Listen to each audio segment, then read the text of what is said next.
Welcome back to DEC Does What? My name is Sean Mahar, your host here. Pronouns he, him, along with Erica Ringwald, she, her. We're excited because, again, on the show, we've covered a lot of ground. Last week's episode on the Grum and Plume really started focusing on our environmental remediation efforts, really cleaning up our toxic legacy here in the state. Yep. But really today, we're excited because, on the other hand, we're trying to keep waste out of the environment and out of our landfills. And we have two of our experts on from the Division of Materials Management that we'll introduce here in a second. But many listeners may not know, or maybe they do because they pay attention to DEC stuff, that we have a solid waste management plan that we created here for the state in 2023 that really, takes a look at climate change and the impacts of solid waste on our emissions overall, really looks at the key contributors that drive emissions from our waste cycle, food scraps being one of them. I don't want to spoil too much of what our guests are going to talk about today, Erica, but we have a lot of work that we're doing on solid waste management and on waste reduction efforts overall. But Erica, why do we want to talk to people about solid waste management today? So, Sean, diverting waste from New York's landfills and helping to build a more resilient and recycled supply chain is really integral to achieving the goals of New York's ambitious Climate Leadership and Community Protection Act. That's our climate law. And these actions, as well as the state's ongoing investments, are really designed to reduce the waste that's generated in New York State with the goal of reducing waste disposal 85% by 2050. That's a big number.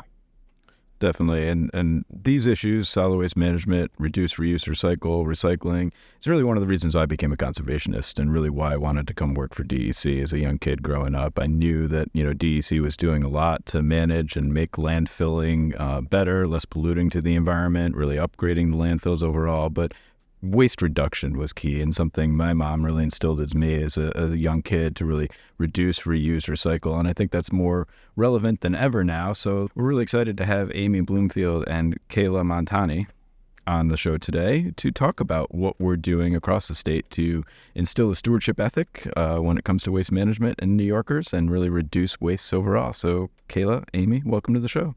Thank you for having us. We're excited to be here. Excited to be here. So when it comes to our implementing our solid waste management plan and our recycling efforts overall, I guess, what are you two focused on and what do you want to kick the show off today talking to our listeners about? So, really kind of starting with some overall background on our programs and initiatives that we work on. So in our group, pretty much everything that we do can be connected back to the phrase reduce, reuse, recycle, as you were mentioning. And we work on, overseeing important environmental laws and informing businesses and New York State residents about those important environmental laws. We also work on educating businesses and residents about reduction, reuse, and recycling. So some of the important environmental laws that our group oversees are things like New York State's bottle bill, the Returnable Container Act. So listeners might be really familiar with that. That's the 5-cent deposit on certain beverage containers. You go to the store, you can get your deposit, get your 5 cents back at the store or redemption centers. Also, we oversee the state's plastic bag ban and also the state's foam container and loose fill packaging ban. So foam meaning styrofoam. So we oversee those important environmental laws. And then we help to raise awareness during in-person outreach events and through digital outreach on reduction, reuse, and recycling and important environmental holidays like Skip the Straw Day and Buy Nothing Day. And then we're really excited about the reduction, reuse, and recycling action items in the state solid waste management plan to reach that goal of 85% reduction by 2050. And then additionally, we have some fantastic university partners that are all involved with reduction, reuse, and recycling efforts and researching those things. And again, all to make sure that we can take New York State's materials management system to the next level to get to that 2050 goal. Yeah, and I would just add to that, there's a lot of different ways that New Yorkers engage with our program. Like Kayla was saying, there are a lot of environmental laws and regulations that are meant to reduce waste and protect people and the environment. And so a lot of the times people are engaging with our program to learn more about these laws and regulations. Maybe they have questions. Maybe when people are out and about, they may have noticed, violations related to some of these programs, which, by the way, if you visit our website at dac.ny.gov, we do have complaint forms. So for those programs like the plastic bag ban or the foam ban, you can submit complaints that our program follows up on. We also engage a lot with businesses on those programs. So everyone generates waste, right? So it's our goal to help people properly manage their waste and reduce, reuse, and recycle. A lot of the times people may reach out to us and just say, hey, I have this thing. Like, what do I do with this item? How do I properly dispose of it? Is it recyclable? If it is recyclable, how do I recycle it? So those are some ways that people engage with our program. Well, welcome to my garage. And I have a lot of things that I have stored in that garage because I want to find the most appropriate way to dispose of it.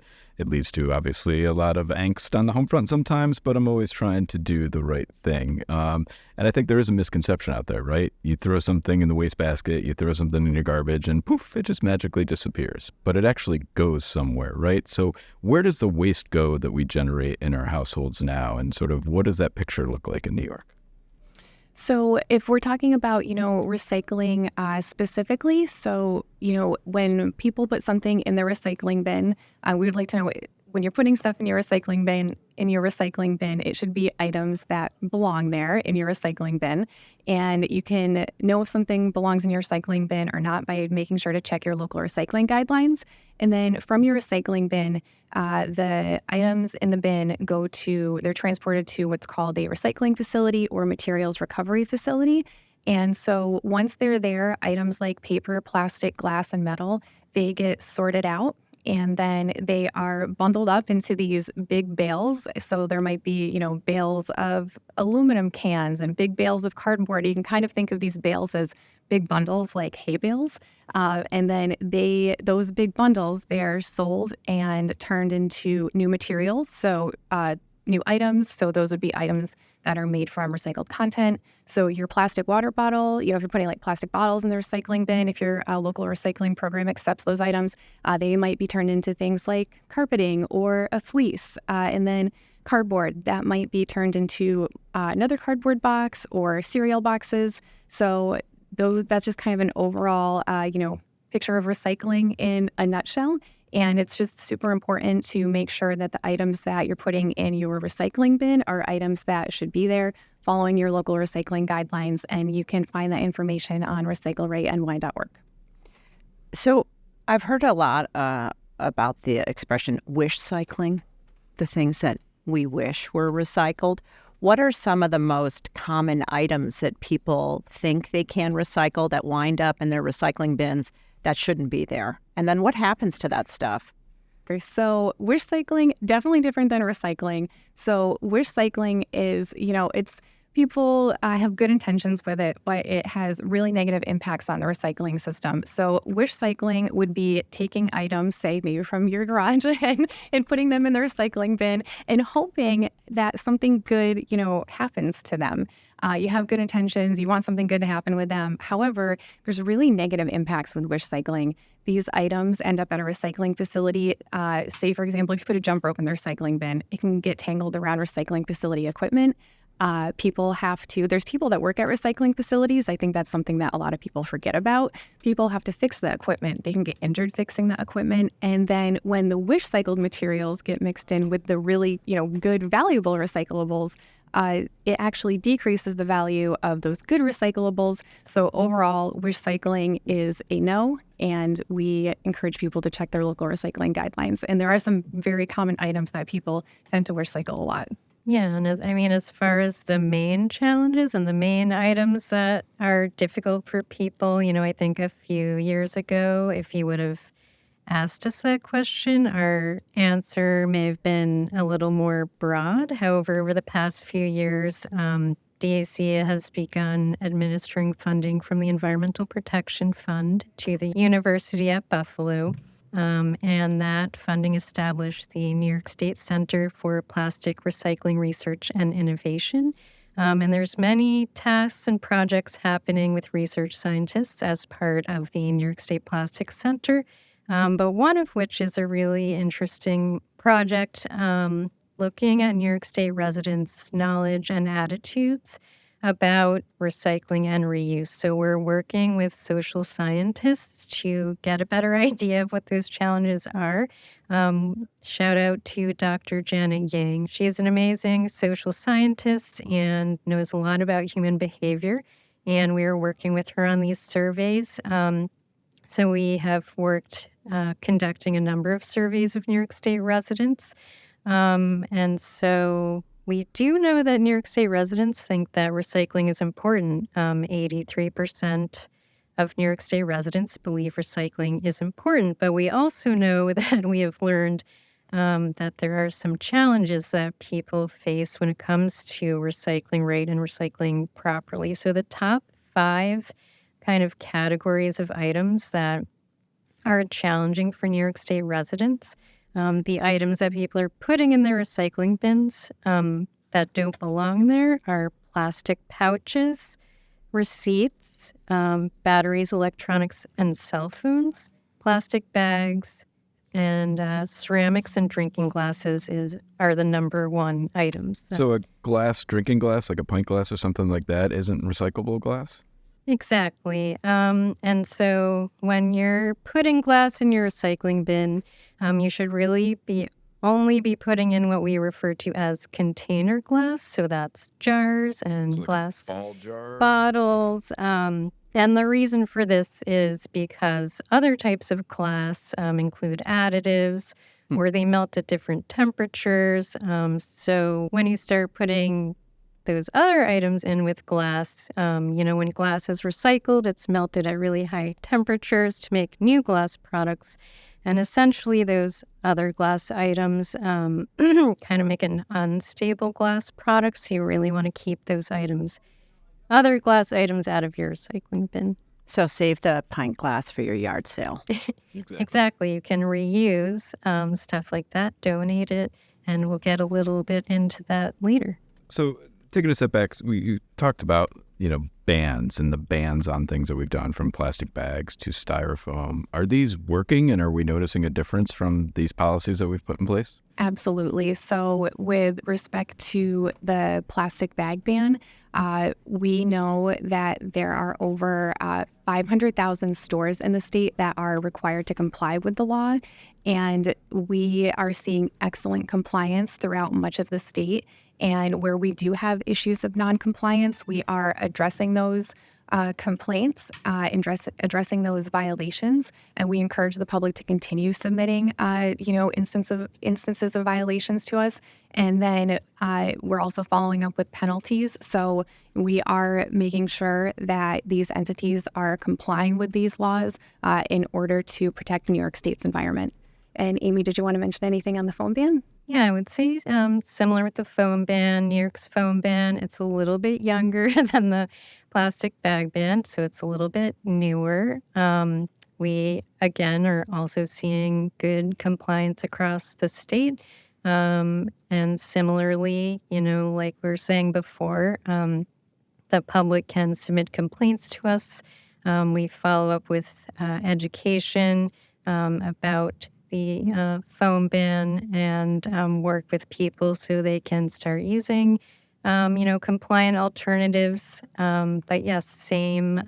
We're seeing relatively good compliance and kind of take action where needed. So are you two and our teams going store by store, knocking on doors, checking in, helping them out? Or how does that work to get the word out on these new policies that we have? Sure. So I can talk a little bit about the plastic bag ban, and then Amy, if you want to talk a little bit about the foam ban. So for the plastic bag ban specifically, we have a multi-pronged approach. So we have an education component. So we do compliance phone calls, and then we have an in-person education component in the New York City area. So that's doing just what you said, going store to store, conducting that in-person outreach and education. And then we have inspections going on statewide, and that is, store by store. And those inspections are conducted on a rolling basis statewide to inspect on reports of noncompliance, see if there are any violations occurring, and issue penalties if necessary. So that's kind of our overall process in a nutshell. And then for the foam ban? Yeah, foam ban, similar process, a little bit different. The statewide foam ban actually doesn't cover New York City. New York City has a separate, their own foam ban that they implement. So we cover the rest of the state, but we have a similar process. Education. We also have inspectors throughout the state that are going out and conducting inspections where needed. Have the outreach and education components. And we have a lot of really good resources for people that have to comply with the foam ban. So definitely visit our website if you want to learn a little bit more about that and check out those resources. When in doubt, check it out. Yes. And don't put plastic bags or film plastics or styrofoam containers in your recycling bin. Yes, when in doubt, check it out. So that's a great point, because I feel like there's a lot, not unlike glass, right? There is some confusion about different plastics. What do you think is what are some of the main misconceptions about plastics recycling? Yeah, I would say the main one, don't trust the chasing arrows symbol. And I'll say it again, don't trust the chasing arrows symbol. And especially when it comes to plastic, that's the little triangle with the arrows with the number inside that you see on many, plastic products. And we have found in our surveys that we're doing with the social scientists at the Plastic Center that a lot of people do think this means something's recyclable and it can go in your recycling bin. Unfortunately, the chasing arrow doesn't always mean something is recyclable and can go in your recycling bin. When it comes to plastic, when you see the arrows with the little number in it, that's what we refer to as a resin identifier code. And the numbers actually stand for the different types of plastic resin that those items are made out of. So whenever you're recycling things, like items have to go together. So the number ones are sorted with the number ones, the twos go with the twos, and so on. So it's kind of an indicator of plastic type and what items have to go together. So it doesn't necessarily mean an item is recyclable. So it's always really important to check with your local program rules and only be putting items, especially plastic items, in your recycling bin that are accepted in your local program. I think, we need to make T-shirts that say, don't trust the chasing arrows. I don't know, but, sometimes you also, in addition to wish cycling, you might hear terms like greenwashing. So that kind of means when people want a product to appear environmentally friendly, they might place the chasing arrows, on something, even when it's not recyclable or environmentally friendly. So you kind of need to stay on top of that. The more you know. The more you know. And when it comes to the more you know, obviously we talked, foam bans, plastic bag bans. That's part of our reduction efforts, right? We're trying to reduce waste going into the waste stream in general, right? Start from there. So what are some of the tips that you would want listeners to know about, and where can they start with waste reduction overall in their daily lives? So reduction and reuse are our favorite things. Mine too. The phrase goes reduce, reuse, recycle, and reduction and reuse are so important because it helps to conserve natural resources and saves energy, and it's something that everybody can do in their everyday lives. And it's just some easy steps that people can take. I mean, of course, with the plastic bag ban, thinking about bringing your own bag, even simple things, if there's something that you can, maybe that you already have that you can use for a new purpose. And then, Amy has some great tips as well in terms of things that people can do to reduce and reuse. So other things people can do, there is a really great tool from the Recycle Right New York campaign. Shout out to Recycle Right New York, recyclerightny.org. It's called the Reuse Locator Map, and it's basically a locator tool where you can look up your location and find lightly used items, secondhand items. You can find locations to donate things that you have that are in good condition. So things like furniture and tools, all kinds of things. So that is a great way to get started with a little bit more reuse. We also encourage people to try to do a waste audit at home. And I don't know if anyone has ever participated in a waste audit. Some people are nodding their heads. And it's essentially where you look at all of your garbage over the course of a day or two, or maybe even a week if you want to. And you basically see what kind of trash you're making. And it can be really helpful to look at items and identify where you can replace maybe single-use items with reusable or refillable items or packaging-free items. Sometimes we do waste audits at DAC facilities. Kayla and I love doing waste audits. And, when we look for volunteers and we ask people to help us go through the trash, people are usually like, are you crazy? But then, everyone has fun for us. Such a good time. Like, everyone's always smiling, and it's so fascinating to look at what's in the trash. So, you can do a waste audit at home. And we always say to use what you have. You don't need to change overnight. You don't need to buy fancy things. You probably have everything you need to get started. Reducing and reusing more. So we always like to kind of remind people of that. You can also look out for events like repair cafes in your communities.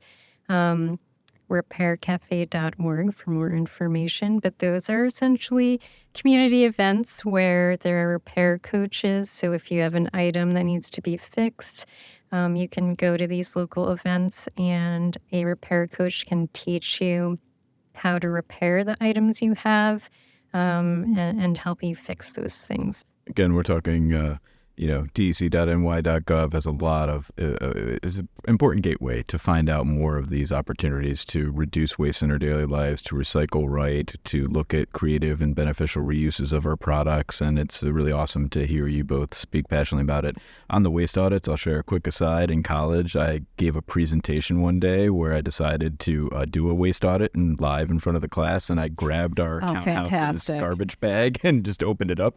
Let's say there were some surprises that I didn't expect to find in that garbage. But, it's the more you know. The more you know. But when you go through that, you really look at, I could use this different. I could recycle this. Or why did we even buy this thing in the first place? And, that's really part of our efforts overall. Yeah, I love one of the tips for folks to buy used, buy less, and to buy durable. I've been having these conversations a lot with my kids, because they always want to buy something, right? Because they're kids. But don't buy something unless you love it. Don't buy it just because you like it or whatever. You have to love it. Go away for a day, think about it and come back. And don't buy junk. Don't buy fast fashion. And right? Fast furniture. Yeah. Yeah. And fast furniture that has a lot of other sort of impacts on the environment globally, right? So which leads me to a question. Textile recycling and clothing. There have been a lot of documentaries lately about fast fashion and how that gets shipped to other countries and bundled. What are sort of the best ways to get rid of old and used clothing? Well, first, when it comes to fast fashion, it's not necessarily the clothing item itself, it's how long people are keeping them. Yeah, people are consuming twice as much as they did, 50 years ago, which that's a lot of stuff. That's crazy. Yeah, it's a lot of stuff. And the thing that, we all see the stuff in the stores or the stuff that arrives at our doorstep. But what we don't see are all of the natural resources that go into, making these things, the energy and manufacturing things, transporting them to stores and to our doorstep. So that's kind of the unseen, kind of forgotten about piece. We just see, what we receive. And so, with textiles, it's certainly one of the fastest growing waste streams. Yeah. Textiles account for about 5% of our municipal solid waste stream. So the municipal solid waste stream, it's a little over 40% of our total waste stream. And that's the waste stream most people think of. It's stuff from residents, businesses, offices, schools, places like that. So that's the main waste stream most of us think of. And so textiles are around 5% of that waste stream. It's, like Kayla said, the fastest growing waste stream of all of the material types. So there are a lot of different ways that you can, first, because we love talking about reuse, we would encourage people, if there's some way you can upcycle or repurpose textiles is always good. And upcycling is different than recycling. Upcycling means you're taking an item and kind of directly making something new out of it. So maybe you're like cutting something into strips and weaving a rug out of like old t-shirts. That's an example of upcycling. So some of it does end up as essentially shoddy material, it's called.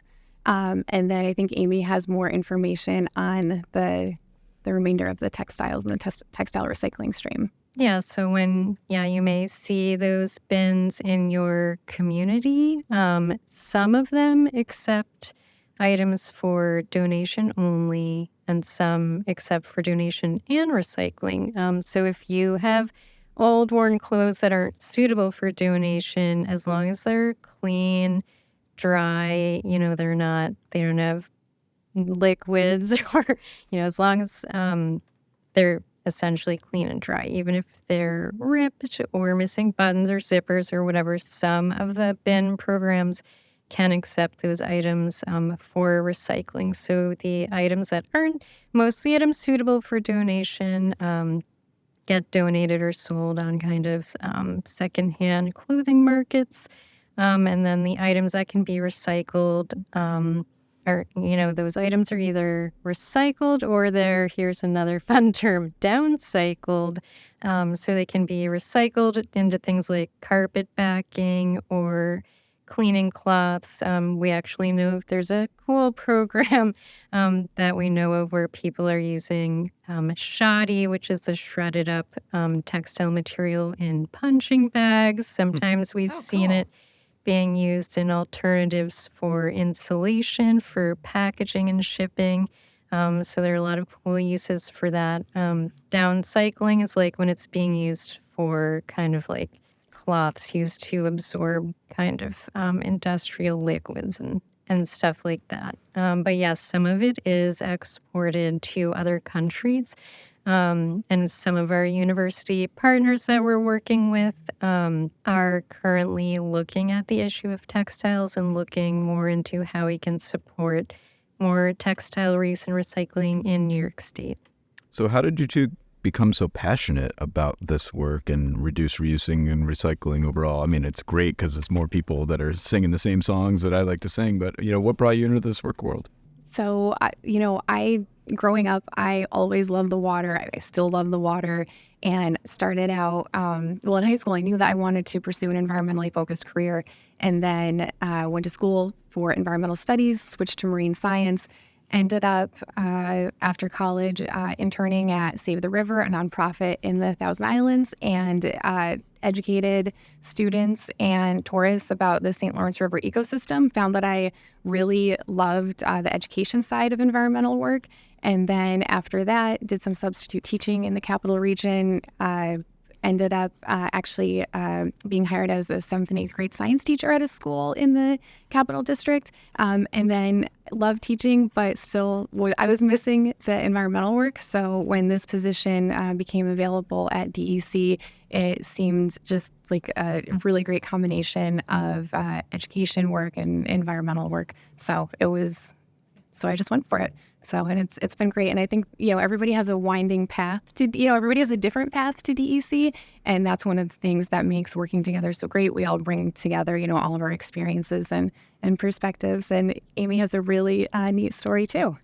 Yeah, well, I've heard stories that as a kid, I used to say I didn't want juice boxes in my lunchbox because it was wasteful and bad for the environment. So I've been at this for a long time. But yeah, I mean, my family always took me hiking. I grew up near a DEC Environmental Education Center. So I've just always been sensitive about how people treat plants and animals and the environment. So I ended up going to school for environmental science with a focus on wildlife biology. And then after that, I worked in kind of a lot of different areas, things related to alternatives to toxic pesticides, stream restoration, implementing community science programs. I ran my own business for a while, and then most recently, before my work with materials management, I did a lot of work with threatened and endangered species. And it was kind of my work with threatened and endangered species. That's where I got into DEC. I used to work in the Bureau of Wildlife. And it was my work with threatened and endangered species that kind of got me on the path to materials management. I became really concerned about the impact that our consumption and our waste was having on wildlife and ecosystems and our communities. And so that's kind of how I got here in my position in Division of Materials Management. And yeah, I love working with Kayla. We like tag teaming, and people call us Team Amy and Kayla sometimes. They're always trying to take on the next challenge. That's awesome. Well, we appreciate you joining us today. We don't want to waste any more of your time and have you both get back to the important work you're doing on reducing, reusing, and recycling in the state. So thanks for all your great tips. I know this is just like a snapshot of really what's available, and there's a lot of information on dec.ny.gov. I imagine listeners can find you two out and get in touch with you and the rest of our teams who are working on these really important initiatives. So thank you both for your great work on DEC and joining us on the show today. Thank you so much for having us. Well, Erica, that gave me a lot to think about now. I'm going to definitely go home and check out my garage more closely, really go through my stuff and figure out what can be recycled, what can be reused. But I imagine listeners have a lot of questions of what they can potentially recycle. And I know we gave a snapshot today of going to dec.ny.gov as a starting point. But, want listeners to come to us, too. If you have items in your home that you have questions about, please email us at contact@dec.ny.gov, and we'll put you in touch with the recycling coordinators around the state, and they can answer your questions about what's recyclable, what's reusable, or what should be disposed of properly. So definitely email us, contact@dec.ny.gov. Maybe we'll feature some of your questions on future episodes as well.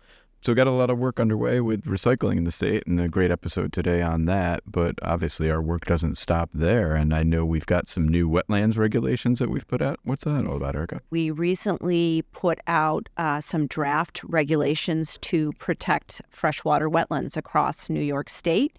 Those draft regs are out for public comment until September 19th, and we definitely encourage folks to weigh in and share what they think. We're also going to have a couple of public hearings about the regs also in September 10th and 12th. So check out dec.ny.gov to learn more about that. But wetlands really perform a critical function, protecting water quality, helping communities be more resilient to flooding and severe storms, and protecting habitat everywhere across the state. Yeah, they're some of the most productive ecosystems in the state. I actually got my start as a conservationist doing wetland ecology and amphibian research on the Saratoga battlefield. And fantastic. Awesome opportunity to get out and see the frogs, and really instilled in me why wetlands are important. So, the governor's really championed this. This was one of her key policy initiatives 2 years ago, and we're really glad to be at this phase now of getting these regulations in place. So we look forward to getting everyone's comments. But another thing the governor has us on right now is get offline and get outside. Yes. It's a really important, beautiful time to be outside in New York in the summertime. And I know we've got some cool places like Santanoni that people can visit. What's going on in Santanoni, Erica? So Camp Santanoni is one of the few remaining Adirondack Great Camps. It's a pretty amazing, fantastic place, but it's also very remote and not easy to get to. So right now, folks can ride their bikes or hike in. But for those with disabilities, DEC has introduced a new mobility device recreation program. If you do want to visit Santanoni and you need to make that visit more accessible, we are going to be providing that to folks. That information is on the DEC website. Related, we just created a new accessible recreation opportunities map. Awesome. It's an interactive map. It's on DEC's website. It highlights more than 260 places with opportunities for accessible recreation, like boating and camping and hiking across the state. So really encourage folks to check it out. Super cool tools that we're keep developing to make sure New Yorkers get access and have opportunities to find the places to go. And once they're out there, fishing is great in New York State. Always. Looking forward to getting out on the boat this weekend, hopefully, and catching some. But I heard some New Yorkers have had some really great successes recently. They have. I don't know that you're going to be able to match their feats of angling prowess, perhaps. We recently announced a record-breaking 12-pound, 6-ounce largemouth bass that broke a 37-year-old state record. That's a lot. This was a catch from Cayuga Lake. Also, this month, we announced another record. This one is for a 15-pound, 14-ounce longnose gar that broke a long-standing state fishing record. And the gar was caught in Butterfield Lake in Jefferson County. That's awesome. Super cool. The pictures are pretty cool of that. The pictures, frankly, with the fish stories are the best. I was in an aquarium recently with some friends, and they were looking at gars, and they're like, wait, where are these fish from? I'm like, guess what? In our backyard, and you can catch them. And they were surprised to see the pics and see how big they can get. Those are massive fish. Well, I think that brings us to the end of the show today, Erica. Thank you all for listening. Please continue to email us at contact@dec.ny.gov. Let us know what you want to hear more on this show about. But most importantly, Erica, what can listeners do? Get outside. DEC Does What is a production of DEC's Division of Communication, Education, and Engagement. Our theme music is an original composition by Mike Menza, wildlife technician with DEC's Division of Fish and Wildlife. Like what you heard on this episode? Please leave a review and share this episode with others. Want to learn more about DEC's wide-ranging efforts to protect New Yorkers and the environment? Visit dec.ny.gov or connect with us on social media. You can find us using @NYSDEC. For more information on DEC Does What, visit dec.ny.gov/podcast.